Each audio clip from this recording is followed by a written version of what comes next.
इससे पिछली वीडियो की ही बात है, हमने आपको थोड़ा सा याद दिलाया था, समझाया था। महाराज सूर्य और केतु की युति बनेगी द्वादश स्थान पर, 1 महीने की युति बनेगी, खर्च बढ़ाएगी, नुकसान करा सकती है, मित्रों से लगाव करा सकती है, सीनियर सपोर्ट से थोड़ी दिक्कत करा सकती है, नौकरी परिवार करियर में भी कहीं ना कहीं संघर्ष पैदा कर सकती है। तो कितने लोगों के साथ में चीज़ें रिलेट हुई, जरा आप कमेंट तो करिएगा।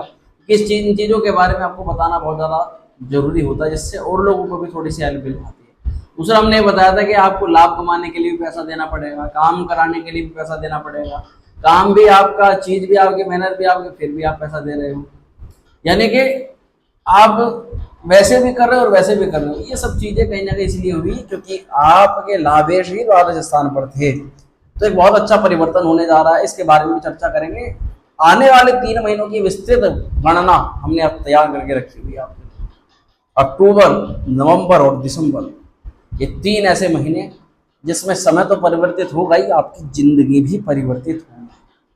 तो इन 3 महीनों के अंतराल के अंदर क्या नवग्रह आपके लिए करा रहे हैं, और उसमें 2 मुख्य ग्रह हैं, 2 मेन ग्रह, जिनका आपकी राशि के लिए बहुत सर्वोत्तम प्रभाव आपको प्राप्त होने जा रहा है। बता देते हैं, चिंता करने की कोई आवश्यकता नहीं है। सर्वोत्तम है शनिदेव महाराज। शनि महाराज की स्थिति आपको शनि चरती शनिश्चरा, शनि के तो मंत्र का आपको जाप करना चाहिए। मैं तो ये कहूँगा, जितना मंत्र का जाप करें, जितनी शनिदेव की आराधना करें, उतना आपके लिए कम। ना ही आपके ऊपर कोई 7.5 ना ही कोई ढैया है। पंचम में शनि वक्र हो गए थे, थोड़ा योग कारक ग्रह का वक्र होना तनाव पैदा कर देता है। अब जो व्यक्ति आपकी सपोर्ट कर रहा हो और वही व्यक्ति आपसे दूर चला जाए, अब आपके इर्द गिर्द ऐसे भेड़िए, भूखे भेड़िए हों जो आपको खाने के लिए लगे हों, तो आपका क्या हाल होगा। बस वही अवस्था होती है जब हमारा योग कारक ग्रह वक्र हो जाता है। तो शनिदेव का वक्र होना आपके लिए, पर इन्होंने वो बात कही कि थोड़ा दूर जा रहा हूँ, थोड़ा सब्र रखना, बहुत शीघ्र लौट करके आऊंगा। शनि महाराज 14 नवंबर को वक्र से मार्गी होने जा रहे हैं, यानी अपनी साधारण गति को प्राप्त होने जा रहे हैं। और ये सबसे बड़ा परिवर्तन है आपके लिए, और इन्हीं 3 महीनों के मध्य भाग में होने जा रहा है। तो चलिए जानते हैं बिना देरी के, ये 3 महीनों के अंतराल में जीवन में क्या परिवर्तन है, क्या सावधानी है, कैसे आपको ये 3 महीने लाभ दे सकते हैं, विस्तृत चर्चा करते हैं। ये कार्यक्रम है आपकी चंद्र राशि पर। अगर आपको आपकी चंद्र राशि ज्ञात नहीं, तो जो भी आपकी प्रचलित नाम राशि है उसके आधार पर भी आप इस कार्यक्रम को देख सकते हैं। साथ ही आपकी सब चीजें समझ में आएंगी, बहुत ही साधारण समझ में आ जाएंगी, बच्चा बच्चा इस वीडियो को समझेगा। इसके लिए हमने बराबर में जो चार्ट आप देख रहे हो, ये चार्ट इतना साधारण बना दिया है कि कोई भी देख करके बता देगा कि कौन सा ग्रह कब किस घर से लेकर किस घर में जा रहा है। आपको तो नंबर समझ में आते हैं कि सूर्य बुध केतु 6 नंबर पर हैं, उसके बाद 7 नंबर पर जा रहे हैं, फिर 8 नंबर पर जा रहे हैं, आपको तो ये समझ में आता है। पर ये जो नंबर होते हैं ना, ये होती है राशियां। इनमें से जो 7 नंबर है, ये है आपकी राशि। आप देखोगे इन 3 महीनों के अंतराल में 3 ग्रह आपकी राशि पर ट्रांजिट कर रहे हैं। उसमें से सूर्य भी है, बुध भी है, शुक्र भी है। और बुध शुक्र का मतलब होता है मित्रों लक्ष्मी नारायण राजयोग, और लक्ष्मी नारायण राजयोग का मतलब होता है धन, पैसा, प्रॉस्पेरिटी, फेमसनेस, मान सम्मान, हर वो वस्तु जो हम प्राप्त करना चाहते हैं। तो यही तो है सूर्य बुध शुक्र का प्रभाव। चलिए जानते हैं क्या है इसका आपकी राशि पर एस्पेक्ट। देखिए, महीने की मतलब अक्टूबर की शुरुआत में मंगल देव का ट्रांजिट होगा। मंगल भाग्य से निकल करके कर्म स्थान पर आ जाएंगे, नीच राशि में आ जाएंगे। मंगल देव 9वें भाव में होंगे, 20 अक्टूबर के बाद 10वें भाव के अंदर आएंगे। तो आपकी राशि पर मंगल की दृष्टि पड़ेगी 20 अक्टूबर के बाद। मंगल देखो आपके लिए है मार्केश। मार्केश भी ऐसे वैसे नहीं, पूर्ण मार्केश।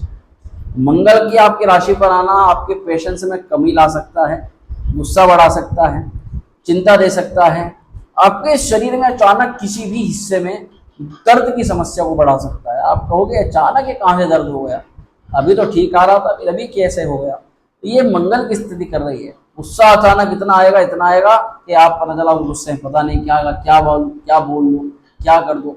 और मंगल का इसके बाद फिर कोई परिवर्तन भी नहीं है, वक्र होंगे, थोड़ा सा और उलझनों में डालने वाला काम करेंगे। तो जाहिर सी बात क्या है कि मंगल के लिए हमें करना है उपाय। और उपाय क्या करेंगे, चलो वो तो बताते हैं, आपको बता ही देते हैं कि आपको थोड़ी सी लाल मसूर की दाल ले लेनी है, लाल कपड़े में डाल लेनी है, मंगलवार के दिन अपने सर से 7 बार आपको घड़ी की दिशा में उसको ऐसे घुमा लेना है और उसको जल प्रवाहित कर देना है। याद रखिएगा कि प्रातः काल आप इस उपाय को कर दें। अगर 20 अक्टूबर के बाद ये चीजें आपके साथ में होती हैं, घट रही होती हैं, तो आपसे रिक्वेस्ट है कि भैया ज्योतिष इतना बता दीजिए, तो आपका फर्ज है आप भी अगली वीडियो में कमेंट करके बताया करें कि गुरुजी आपने जो बात बताई थी हमारे साथ वैसी। गुरुदेव अष्टम में विपरीत नामक राजयोग का निर्माण कर रहे हैं। भैया इसका मतलब हमें नहीं पता, कोई बात नहीं, हम आपको समझाते हैं। विपरीत राजयोग का मतलब ही होता है वो राजयोग जो आपको विपरीत परिस्थितियों से बाहर निकाले। हर तुला राशि का ज्यादा विपरीत परिस्थिति में नहीं है, क्योंकि तुला राशि वाले इतने समझदार होते हैं कि किसी के लपड़े में पड़ने से पहले पीछे कदम हटाते हैं, जल्दी से पढ़ते नहीं, और अगर पढ़ जाते हैं तो फिर उसको अपना ही मैटर समझते हैं। ये तुला राशि वालों की खास बात होती है। दूसरा, ये मैटर को जज करके घुसते हैं। इनको पहले ही पता रहता है कि भाई यहाँ जीत हो सकती है, यहाँ हार हो सकती है, यहाँ घुसना सही है, यहाँ घुसना नहीं है। और कई बार जब ग्रह आपके लिए विपरीत अवस्था में हो तो आप अपने ही मैटर को नहीं समझ पाते। दूसरों के लिए तो आगे ले तो, पर अपने लिए नहीं समझ पाते। ये कमी होती है तुला राशि वालों में। इसी का इसका साइन तुला होता है, बैलेंस करता है हर चीज को। तो तुला राशि वालों इस बार क्या बैलेंस करना है आपको? विपरीत राजयोग बनता है आपका, बृहस्पति आपको राजयोग का फल प्रदान कर रहे हैं। गुरु महाराज अष्टम में होकर के अच्छी स्थिति उन लोगों के लिए है जो कोर्ट कचहरी, मुकदमा, विषम परिस्थिति, आर्थिक संकट, कोई ऐसा अचानक गंभीर संकट उत्पन्न हो गया, कोई बहुत भयंकर रोग उत्पन्न हो गया, उन लोगों के लिए। सब लोगों को ये दिक्कतें नहीं है, पर जिन लोगों के लिए है उनको मेरी बातों पर ध्यान देने की आवश्यकता है। इस समय आप मेरी बातों को सुने और स्मरण करें, डेट्स को भी नोट करें। विपरीत परिस्थितियों से इससे इन 3 महीनों के दौरान बृहस्पति कहीं ना कहीं से कोड ला के बाहर निकाल देंगे। तो बृहस्पति होता है ब्राह्मणों का कारक। बृहस्पति हमारे जितने भी ऋषि, मुनि, तपस्वी, टीचर, हमारे पिता, हमारे गुरु, इन सब का कारक होता है बृहस्पति। हमारे सीनियर सपोर्ट में वे लोग जो हमें मार्गदर्शन देते हैं वे बृहस्पति होते हैं। ऐसे सभी लोगों से बना के रखनी है भैया, बस यही लोग आपका अच्छा, आपको बढ़िया फल प्रदान करेंगे। देखो, रोग, ऋण, रिपु, शत्रु, कोर्ट कचहरी, मुकदमा, इनके लिए तो अच्छा हो गया, पर बृहस्पति अष्टम में भैया पेट के लिए अच्छा नहीं, लीवर के लिए अच्छा नहीं, मोटापे के लिए अच्छा नहीं। बृहस्पति आपका कहीं ना कहीं मोटापा बढ़ा सकता है, लीवर डाइजेशन प्रॉब्लम दे सकता है, खाने पीने को लेकर के दिक्कत पैदा कर सकता है, एसिडिटी थोड़ी ज़्यादा बनी रहेगी, पाचन क्रिया यदि थोड़ी अच्छी ना रहे तो आप इसके लिए क्या करो? योग अभ्यास करो, डाइट, अच्छी डाइट फॉलो करो, अपने खान पान पर विशेष ध्यान रखो, बाहर जाकर के मिर्च मसाला फास्ट फूड के सेवन करने से बचो। जब बृहस्पति यहाँ से निकल जाएंगे आपको ऑटोमेटिकली अच्छा फल प्रदान हो जाएगा। स्वास्थ्य को लेकर के वैसी कोई बड़ी दिक्कत नहीं है, बस यही दिक्कत है, बस थोड़ी पेट की, लीवर की थोड़ी दिक्कत है, तो इसका ध्यान रखना है। इम्यूनिटी थोड़ी वीक हो सकती है और नजला, जुकाम, खांसी, बुखार, इनकी अवस्था थोड़ी सी बन सकती है। शुक्रदेव, क्योंकि शुरुआत में शुक्र आपकी राशि पर रहेंगे तो ज्यादा कुछ चिंता करने की आवश्यकता नहीं है। बस इतना ही थोड़ा मैं कहूंगा, थोड़ा नजला जुकाम, क्योंकि एक जलीय कारक भी रहेगा, सूर्य परिवर्तित होगा, तो बस ये रहता है। आगे बढ़ते हैं। देखो, विद्यार्थी वर्ग के लिए बहुत ज्यादा श्रेष्ठ है, इस महीना बहुत अच्छा है, क्योंकि आपके लिए गुड न्यूज है। 14 नवंबर तक तो ध्यान रखना है, 14 नवंबर तक मन भटकेगा, मन में थोड़ा सा कंफ्यूजन रहेगा, पढ़ाई लिखाई को लेकर के भाव परिवर्तन करने का विचार आएगा, पर 14 नवंबर के बाद चीजें स्थिर होनी शुरू हो जाएंगी। आप वे भी मार्गी हो जाएंगे, साथ ही आप भी मार्गी हो जाएंगे। आपका भी बहुत चीजें, बहुत ट्यूशन आपने छोड़ दी, बहुत चीजें आपने छोड़ दी, पढ़ाई लिखाई आपने, शनि जैसे वक्र हुआ पंचम में, वैसे ही आपने बहुत सारी चीजों को स्किप कर दिया। शुरुआत करा था पिछले 4, 5, 6 महीनों में पढ़ाई को लेकर, कमेंट करिएगा, बहुत मेहनत से शुरुआत करी थी, 1-1.5 महीना लगे हुए थे, उसके बाद सब छोड़ दिया, सब छूट गया, है ना। कई सारी चीजें ऐसे हुई, अब दोबारा से मन में आ रहा है कि नहीं, कंटिन्यू करना है, करना है, करना है। जैसे जैसे शनि मार्गी होने वाला है वैसे वैसे पहले से मन में आना शुरू हो गया है, और लग भी जाओगे, कर भी लोगे। नवंबर में, दिसंबर में कोई एग्जाम है, कोई पढ़ाई अगर अब से लगते हो तो निश्चित तौर पर सफलता आपको मिल जाएगी। पंचम में शनि मार्गी हो जाएगा 14 नवंबर को, पढ़ाई में स्थिरता वाली जो दिक्कत थी वो थोड़ी दूर हो जाएगी, रिजल्ट भी अच्छा मिलने की संभावना है, घबराने की बात नहीं है। 14 नवंबर से पहले आपको उपाय करना है, शनिदेव को मनाना है, शनि के मंत्र का जाप करना है, जैसे ओम प्राम प्रीम प्रोम शनिश्चराय नमः, शनि के बीज मंत्र का जाप करो, भैरव चालीसा का पाठ करो, भैरव जी के सामने दीपक जलाओ, एग्जाम अच्छा होगा, चिंता मत करो। और मन का भटकाव थोड़ा देखा जा सकता है, और जैसे जैसे मार्गी हो जाएगा ठीक हो जाएगा। सप्तमेश मंगल वैवाहिक जीवन के लिए बहुत जरूरी है भैया। 20 अक्टूबर तक बहुत अच्छा है, 20 अक्टूबर तक मंगल महाराज भाग्य में है, कोई दिक्कत नहीं है। 20 अक्टूबर के बाद में ये केंद्र में आ जाएंगे और केंद्र में आने के बाद में अपनी राशि चतुर्थ में भी जाएंगे और नीच के भी हो जाएंगे। मंगल का यहाँ पर नीच का होना कर्म स्थान पर गुस्सा, जिद, क्रोध, आपका तनाव बढ़ा सकता है। ज़्यादा चिंता नहीं होगी, पर आपको मंगल का कर्म स्थान पर प्रभाव होने से कार्य क्षेत्र पर क्रोध ज़्यादा बढ़ सकता है, कार्य क्षेत्र पर गुस्सा बढ़ सकता है। बॉस के प्रति, आपके आसपास काम करने वाले लोगों का व्यवहार देख करके उनके प्रति उस पर थोड़ा सा रिएक्ट नहीं करना है, उस पर थोड़ा, क्योंकि वाणी भी आपकी एकदम काम कर जाएगी, बोल लोगे जो दिमाग में आएगा, इसकी भी बात रहेगी। अच्छी बात भी है शुक्र का, बुध का, इनका जो प्रभाव आप पर पड़ेगा, क्योंकि हम भाग्य, करियर, व्यवसाय की भी बात करेंगे तो उसमें इस चीज को शामिल करते हैं। चलिए जानते हैं आपका भाग्य इस महीने क्या साथ दे रहा है आपका, मतलब इन 3 महीनों में। भैया 20 अक्टूबर के बाद भाग्य बहुत अच्छा दिखाई दे रहा है। 20 अक्टूबर के बाद में भाग्य पर जो मंगल का प्रभाव है, जो मार्केट का प्रभाव है, ये हट जाएगा। साथ ही share market, investment, stock market, हम तो इन चीज़ों के बारे में ज़्यादा नहीं जानते, बस हाँ ये है कि निवेश करना है तो आप 20 अक्टूबर के बाद कर सकते हो, क्योंकि मार्केट का प्रभाव भाग्य से हट जाएगा। भाग्य की अच्छी स्थिति के अंदर है और 1 महीना नहीं, अभी लगभग 12 अक्टूबर तक, नवंबर पूरा और 12 अक्टूबर तक बहुत अच्छी अवस्था के अंदर है।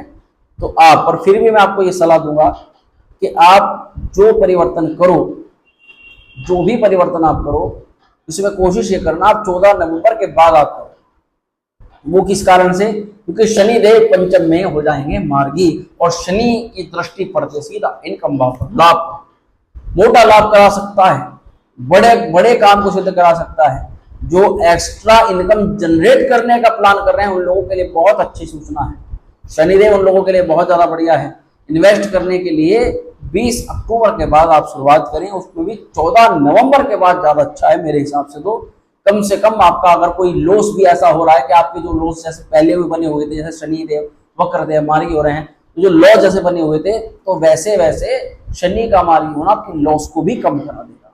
उस स्तर पे लॉस नहीं होगा, वो दिमाग थोड़ा शांत हो जाएगा, कम से कम लॉस होगा। पर कुंडली में यहाँ पर करियर वाली चीज थोड़ी देखने वाली है, क्योंकि देखो मंगल जब नौकरी वाले भाव पर आएगा मंगल का, तो यहाँ पर हमें बहुत ज्यादा समझना है, बहुत सावधानी से काम करना है मंगल को। मंगल का मतलब होता है उग्र, मंगल को केवल काम से मतलब होता है। मंगल किसी का ना तो रेस्पेक्ट देखता है, ना ही कुछ देखता है, मंगल को बस अपने काम से मतलब होता है। अगर उसके काम के आगे कोई अड़ जाए ना, तो बस फिर उसको, समझ गए ना, मैंने मंगल को चाहिए केवल वर्क, मेहनत चाहिए मंगल को, और मेहनत आपकी खूब करवा रहा है, पर ध्यान रखिएगा मेहनत ग्रोथ वो कहीं आपके बॉस पर ना निकल जाए। नौकरी मिलने की संभावना जो है वो सूर्य प्रथम भाव में जब आएगा तब होगी। सूर्य लाभेश है, इच्छा पूर्ति कराएगा, इच्छा पूर्ति का मालिक आपके लगन पर आएगा, तो नौकरी मिलना, शादी होना, मेरा बना बनाया काम वो पास हो जाना, मेरा टेंडर पास हो जाना, ये तमाम तरह के क्वेश्चंस होते हैं। तो इसके लिए 17 अक्टूबर के बाद का समय अच्छा दिखाई दे रहा है। नौकरी मिलने की संभावना बन रही है, परिवर्तन होने के योग भी बन रहे हैं। इंटरव्यू अगर है तो वो अच्छा होगा, क्योंकि शुक्र का भी प्रभाव मिलेगा, बुध का भी प्रभाव मिलेगा, सूर्य का भी प्रभाव मिलेगा, और तीनों ही ग्रह भैया तुला वालों आपके लिए बहुत ज्यादा श्रेष्ठ है। तो ये मैं ये देख पा रहा हूँ कि जो अक्टूबर पूरा माह है, अक्टूबर से लगभग नवंबर तक का आपके लिए, अक्टूबर और नवंबर ये बहुत अच्छे मुझे दिखाई दे रहे हैं। दिसंबर पर भी थोड़ी चर्चा करेंगे। तो यहाँ शुक्र 12 अक्टूबर के बाद, 12 अक्टूबर को शुक्र आ जाएगा वाणी भाव में, द्वितीय स्थान। यही स्थान होता है हमारे धन का, पैसे का, सेविंग। तो यहाँ पर आकर के शुक्र का प्रभाव, बुध का भी प्रभाव होगा, 29 अक्टूबर को होगा। तो 29 अक्टूबर में शुक्र और बुध का योग बन जाएगा। यानी अक्टूबर का जाता हुआ जो पार्ट है भैया, ये मैं कह सकता हूँ कि ये आपका सेविंग करवा सकता है, आपकी फैमिली में चल रहे इशू को कम कर सकता है, आपके परिवार में जो गुस्सा, क्रोध जिसके कारण से आपके ज्यादा आपको तनाव झेलना पड़ रहा था, वो थोड़ा कम हो सकता है। व्यापार वर्ग के लिए बहुत अच्छा दिखाई दे रहा है मुझे 3 महीना, क्योंकि इसमें एक तो मंगल राशि से चतुर्थ स्थान पर चले जाएंगे, दूसरा शुक्र की दृष्टि भी सप्तम पर, बुध की भी दृष्टि सप्तम पर, सूर्य की दृष्टि भी सप्तम पर, तो तरक्की दिखाई दे रही है। अगर मैं आपको बताऊं तो यहाँ पर आपका इनकम बढ़ेगी, डेली इनकम में इजाफा होगा, आप किसी नई चीज को ऐड कर सकते हो अपने व्यापार के अंदर, और एक बड़े लेवल तक ले जाने का ये समय होने वाला है। पर गुस्से पर जल्दबाजी नहीं करनी है, बातों में नहीं आना है, अपने ऊपर विश्वास करके आपको काम में आगे बढ़ना है। चलो उपाय के दृष्टिकोण से क्या कर सकते हैं, उपाय के लिए मैं आपको ये कहूंगा, सबसे पहले तो शुक्र के बीज मंत्र का ज्यादा से ज्यादा जाप करो, शुक्र का भी और बुध का भी, दोनों, क्योंकि ये लक्ष्मी नारायण योग बार बार नहीं बनता आपकी राशि पर। जब भी आपकी राशि पर आता है तो व्यक्ति ऐसे डिसीजन लेता है, ऐसे परिवर्तन करता है जिसमें उसको प्रॉफिट्स ही प्रॉफिट्स हो। तो यहाँ पर आपके डिसीजन ज्यादा ज्यादा अच्छे हो, गलत ना हो, इसके लिए आप शुक्र के और बुध के दोनों के मंत्रों का जाप करो। शुक्र का मंत्र होता है द्राम ब्रीम द्रोम से शुक्राय नमः, बुध का मंत्र होता है ब्राम ब्रीम द्रोम से बुधाय नमः। मंगल थोड़ा सा रहेंगे, मंगल दिक्कत करेंगे, मंगल के कारण से मंगल उपद्रव भी जब पैदा करते हैं तो बड़ा पैदा करते हैं, तो ऐसा ना करें। उसके लिए आप लाल चीज का दान कर दें, हनुमान चालीसा का पाठ करें, और मंगलवार में जो आप चमेली के तेल का दीपक हनुमान जी के सम्मुख जलाएं, उसमें थोड़ा सा सिंदूर डाल लें, अपनी मनोकामना का ध्यान करें, हनुमान जी के चरणों में प्रणाम करें। एक बहुत जरूरी जानकारी आपको बता देता हूँ, जो लोग अब तक जुड़े हैं उनके लिए बहुत महत्वपूर्ण है, क्योंकि जो अब तक जुड़ा है वो हमारा अपना हो गया, व्यक्तिगत बात है। लोग सब आते हैं, देखते हैं वीडियोस को, पर अगर आप हमसे सीधा जुड़ते हो, हमसे बिल्कुल डायरेक्टली, तो मैं आपको ये बता देता हूँ, अगर पितरों की कृपा हमारे ऊपर नहीं है तो मान लीजिए हम ये जितने भी उपाय करते हैं, जो भी चीजें करते हैं, उसका कोई भी फायदा हमें नहीं मिलता। पितरों का प्रसन्न होना सर्वश्रेष्ठ है, और ऐसा हमारा मत नहीं, ऐसे हमारे शास्त्रों का मत है। 90% हम कुंडलियां देखते हैं, उनके अंदर पितृदोष निकलता है। कुंडली के में ही पितृदोष नहीं होता, कुंडली के अलावा भी आप खुद भी पितृदोष का निर्माण कर देते हो। 90% पितृदोष होता ही होता है हर हालत में।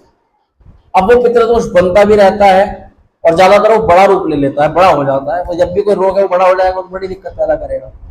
तो पितृदोष की निवृत्ति के लिए या पितरों को प्रसन्न कैसे किया जाए, तो इसके लिए सबसे अच्छा समय होता है तो श्राद्ध पक्ष, आश्विन मास।